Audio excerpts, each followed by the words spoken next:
Roethlisberger has time, throws to the back of the end zone, and it is caught for a touchdown by Holmes. And the Pittsburgh Steelers become the first franchise in history to win 6 Super Bowls.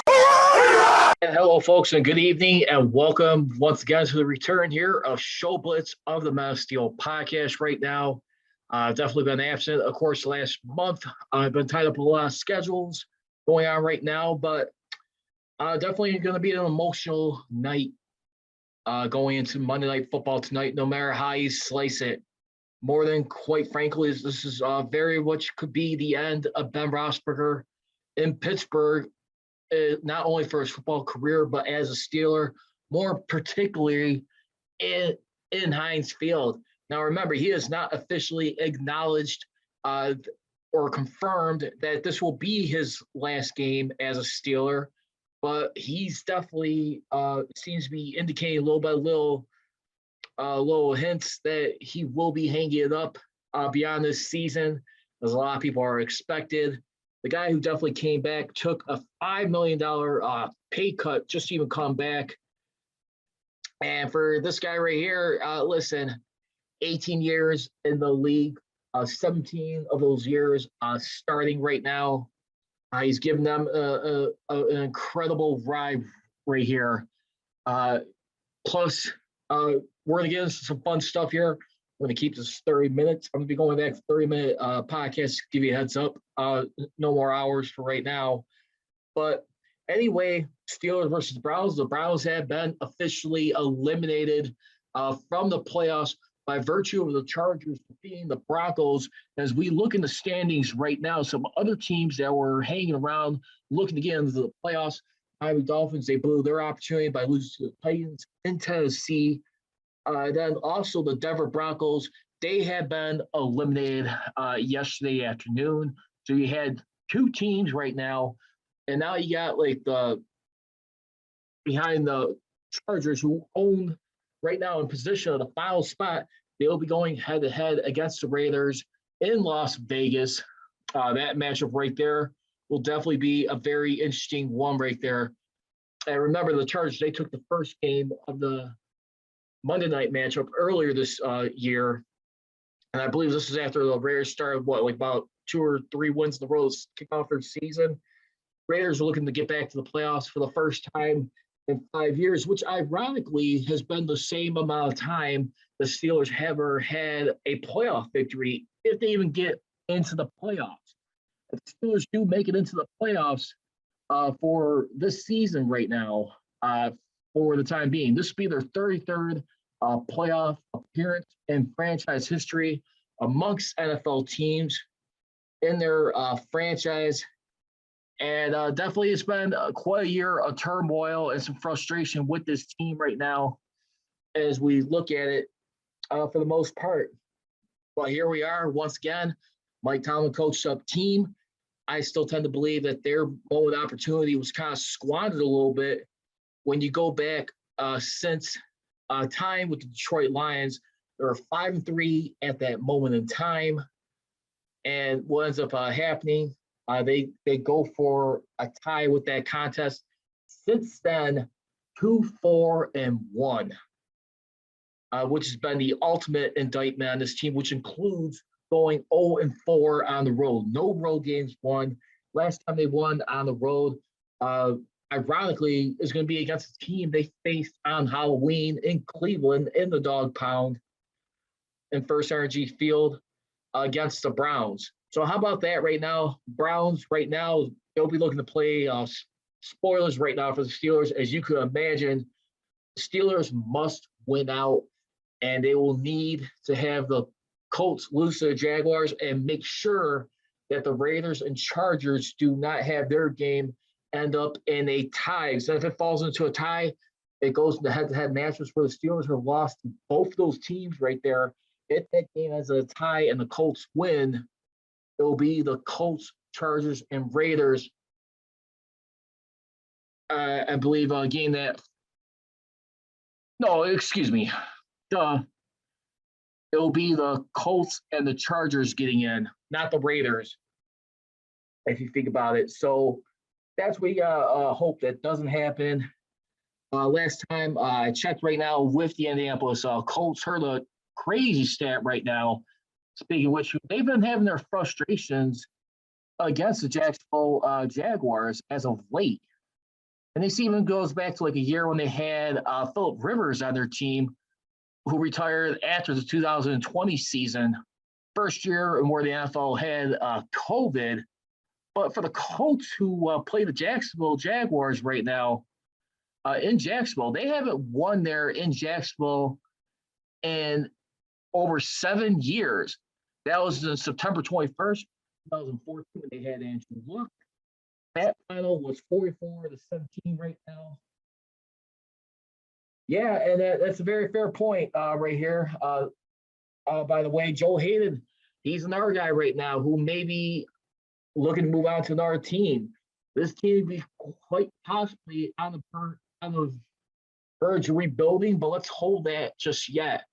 Listen, they're still having a lot of money freed up in cap space, and I'm not ready to go there just yet. I do believe we're going to see a lot of changes, and more particularly, you better darn sure believe the emphasis on quarterback. More than likely, if they do move on from Ben Roethlisberger, who's that going to be? Are they going to, if they can't find someone via trade, where it's Aaron Rodgers, which I do not see happening, or Russell Wilson, a lot of people are inclined to think that the Steelers should give up multiple first-round value picks to get one of those guys to keep them in contention. The only problem is, number one, you got to fix that offensive line. I talked to a close friend of mine. He actually believes that they could be on the upswing. But to be honest, when you look at the hits that Ben Roethlisberger has been taking this year, I'm telling you one thing right now. Aaron Rodgers and Russell Wilson, more in particular, they have been one of the most sacked quarterbacks in this league throughout their careers. And we have no idea how Russell Wilson is going to continue to be with that finger injury. And then you also got a guy on the other hand, too, Aaron Rodgers, who looks like he'll be winning his fourth MVP. I mean, he's already a 3-time MVP winner in this league and is looking pretty darn good to possibly take his team finally back to a Super Bowl here. Like I said, 3-time league MVP. I mean, born out of California. And this guy right here, I mean, you saw the brief affinity him and Mike Tomlin have one for another in Green Bay. We'll see. But to be honest, I think it's far-fetched. Aaron Rodgers, I just do not see happening. I just don't see how he becomes a Steeler. I think that is pipe dreaming at this point. But we'll find out right now. Again, if you guys want to follow me on social media, you can definitely do so. You can follow me on Twitter at NonSteelCPR and on Instagram at NonSteelNation right now. We're streaming live on my Facebook and Instagram live right now. As you can see in the back of me right here in my background, that's the Ben Roethlisberger photo right there from Super Bowl 40. I'm sure you saw this in my background a couple of times when I went live on Instagram. That is from Super Bowl 40 right there. And I believe that was a touchdown quarterback sneak in there that was under review, a very controversial upheld review by the officials in Seattle Seahawks fans' eyes.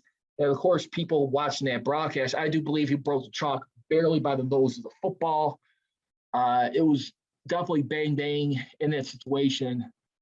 But when you figure out a guy like Ben Roethlisberger, I mean, the guy weighs out of the door. He has been the ultimate warrior for this franchise, no pun intended. But, I mean, seriously. I mean, all the pain tolerance he has had to endure, all the stuff that he's been through this team right now, especially, to be honest with you, I'm at this point right now where I'm okay if this team does not get into the playoffs at this point. I still have very little optimism. A chance is still a chance. But to be honest, like I said, they made their own bed. If you can't win on the road, I mean, recently going back, I mean, since October in over 2 months, you don't deserve to be in. You really don't. because a lot of these wins that they've been having, I mean, the feel-good wins, tough, grit out victories against the Ravens, the Titans. What happens? It's blowout city against the Vikings, where he came up 8 points shy of nearly tying the game at the end of regulation. And then also against Kansas City Chiefs. I mean, come on. This is not a team right now. I mean, when you lose 36-10 right here, I mean, Ben Roethlisberger, only threw for 159 yards, got sacked only twice in that game. But that's a team right here where it's come off the tracks as of late. I truly believe if the Steelers will have beaten that Lions team, of course, Ben Roethlisberger, everyone knows the story. He got COVID like about a few days before. Going into that, he was feeling symptoms. In comes Mason Rudolph. You're fighting for your NFL starting quarterback career. He's still a solid backup, but that was your ultimate moment right there to prove that you could still be a starter in this league, if not for the Steelers going in here. And I'll be honest, this is not a team right now. Like I said, 0-4 on the road. The last 2 months. I have a huge problem with that. That is not the makings of a playoff team. But again, if they do win this game, not only are they still alive for the playoffs, but guess what? The crazy thing in all this, they not only guarantee themselves not to be in last place in the AFC North, they'll finish no worse than third place. They win this game. They'll be at 8-7-1. Browns will fall to officially 7-9. So there's no way the Browns can make it out of the AFC North basement. But it would also guarantee Mike Tomlin a record-setting 15th straight non-losing season to begin a coaching career. And that's a damn shame in all this. I love the guy, Mike Tomlin. I have a lot of respect for the man, for what he's done. He's always kept his team in it. But I tell you what, when you keep getting blown out the way you've done this season and the ways that they have lost, games, it's starting to really become inexcusable, at this point. I think, if anything, Mike Tomlin has done everything he can to keep his team competitive. I think the only problem is he's been too loyal to his coaching staff. The only times he's really made gutsy, moves as far as with his coaching staff, you'd have to go back as far as Dick LeBeau back at the end of the 2014 season, 2015, when he assigned Keith Butler, promoted him to defense coordinator. I believe Dick LeBeau was linebackers coach at that point, and then later on, you had Todd Haley in that process. He gets let go with a few games remaining in the 2017 season. In comes Bruce Arians. No, he gets released at the end of the season. Excuse me. Bruce Arians, he comes a new offensive coordinator the next season. And then, not Bruce Arians, excuse me, Randy Fichtner. Sorry, guys, for stuttering here. But Randy Fichtner, who looked okay in that first year, and that's mainly because you had Antonio Brown. Antonio Brown, that's another story right now. I just want to say prayers, love, and best wishes. I'm not going to poke at the bear right now. Listen, it was an awkward, embarrassing, and sad moment to watch him and his time with the Bucs. Not only the Bucs, but possibly his football career. And I just hope and pray outside the game of football, he's finding some closure somehow, because this is a guy right now who needs a lot of help and is not happy in his life and definitely feels like he's being screwed over by money he was supposed to be earning. It's really just sad, how much dependent football is trying to help him find that closure. But we're not going to get into that today. He did have some encouraging a video about Ben Roethlisberger. He doesn't feel like Ben Roethlisberger is done just yet. We'll get into that a little bit later on, but I'm not sure about that. But anyway, here we go.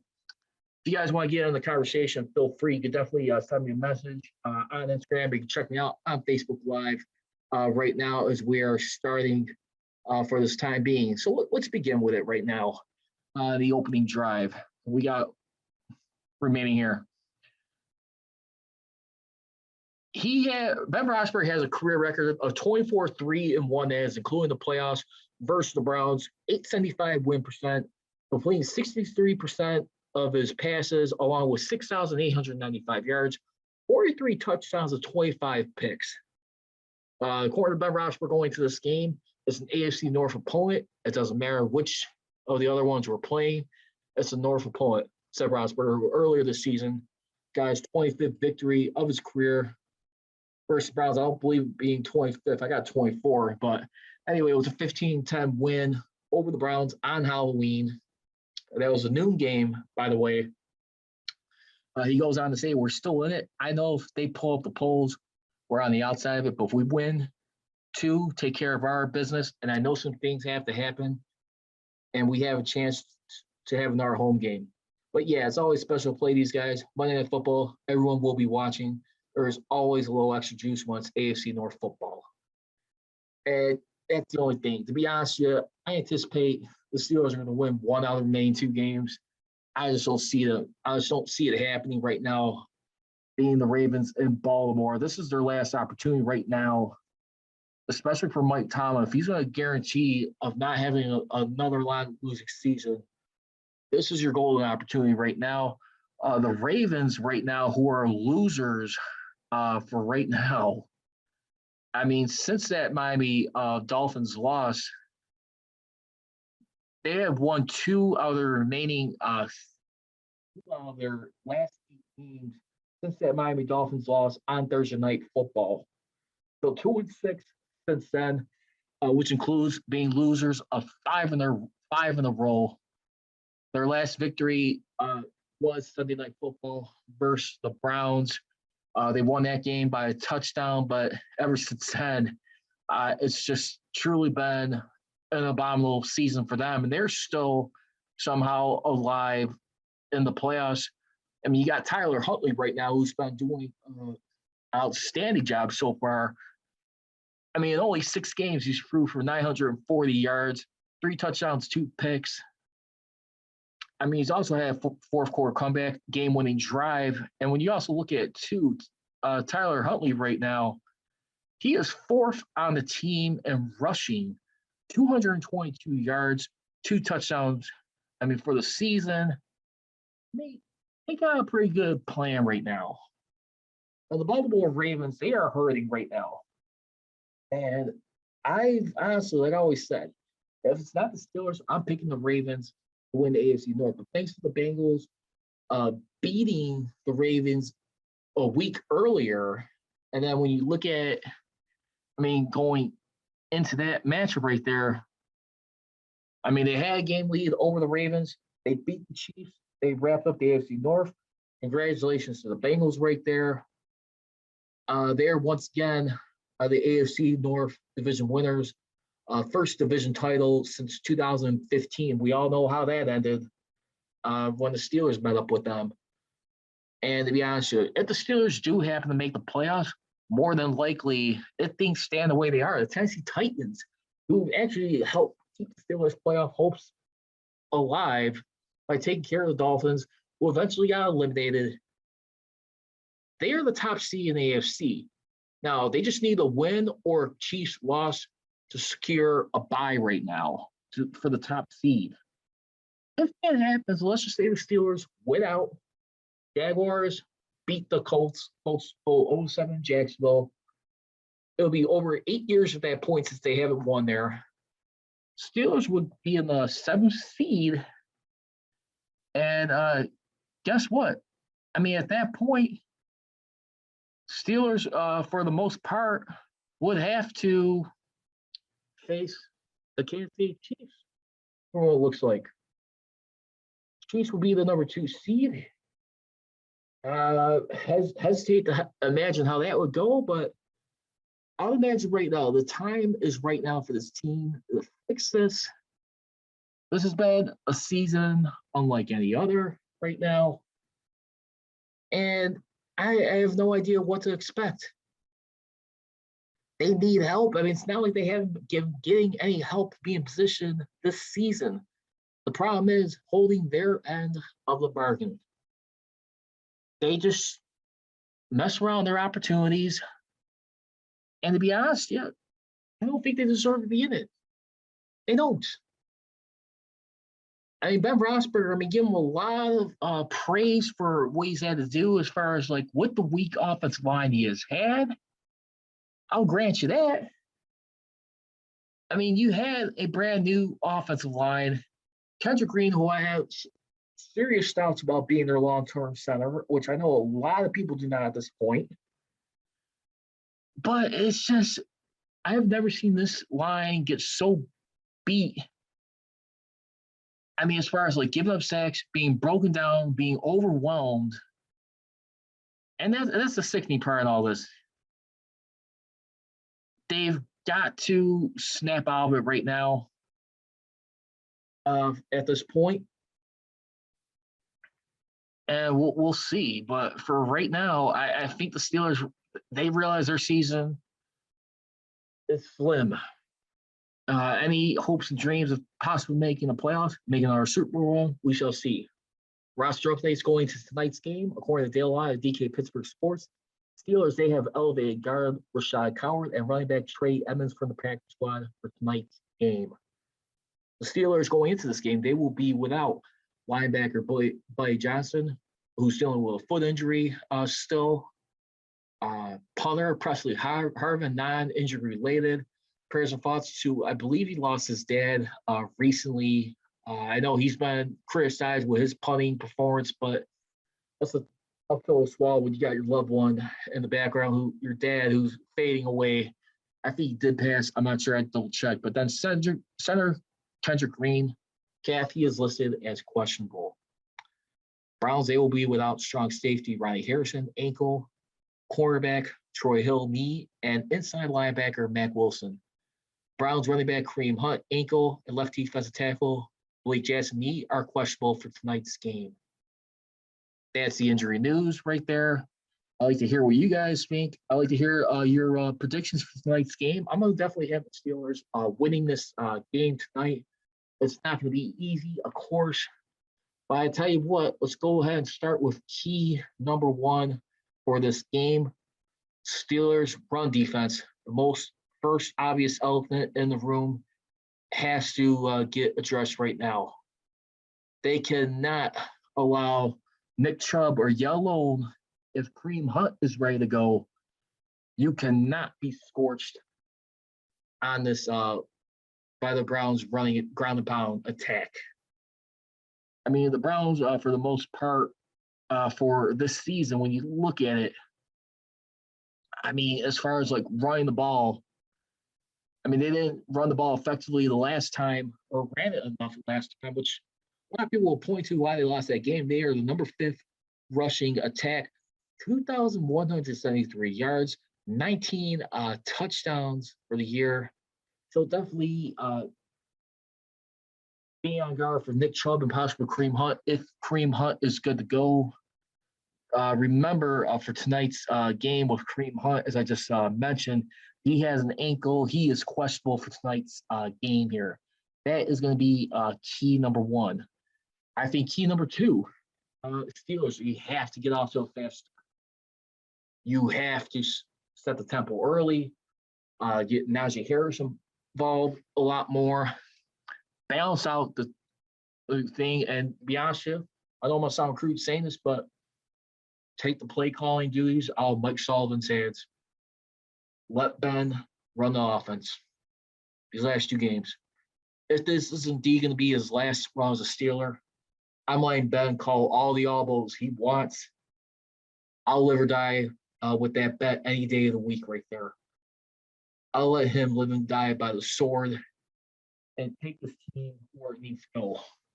If he's going to have one last hurrah, let Ben give him the green light to make this thing happen here. And then last but not least, key number 3, winning the turnover ratio. Steelers for the most part going into this year. I mean, which has been a sad thing. You remember their turnover ratio, which definitely got significant concerns right now for this year. Steelers, by the way, who are +1 internal, or no, excuse me, -1 in turnover ratio. You gotta get that turned around in a hurry right now, because that is the thing right now has been hauling this team, the lack of takeaways they have produced. And we're seeing a very similar pattern what happened in 2018. Only 9 interceptions on defense, 8 fumble recoveries. You gotta find a way to get that, bulk that, you gotta spike that number up. Spike it up, do whatever you can, because that is definitely hurting this team. Losing the turnover ratio, I just don't feel right now that is going to be any formula success at all. It's just very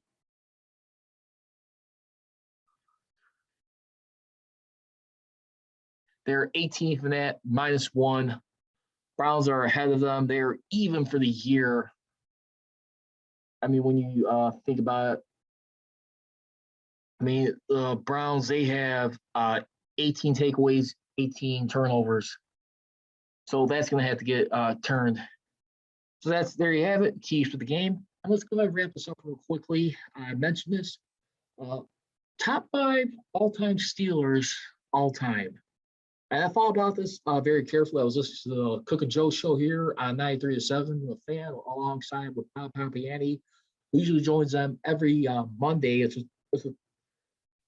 a 3-man show usually. If he's not there on Mondays, it's usually because one of the guys is out between Joe or Ron, or sometimes he'll just fill in with them because it's one of those absences. But we're asking the top 5 Steelers. Where does Ben Roethlisberger rank as far as all-time Steeler greats? Well, here's my list. Number 1, I'm going to go with Mean Joe Green.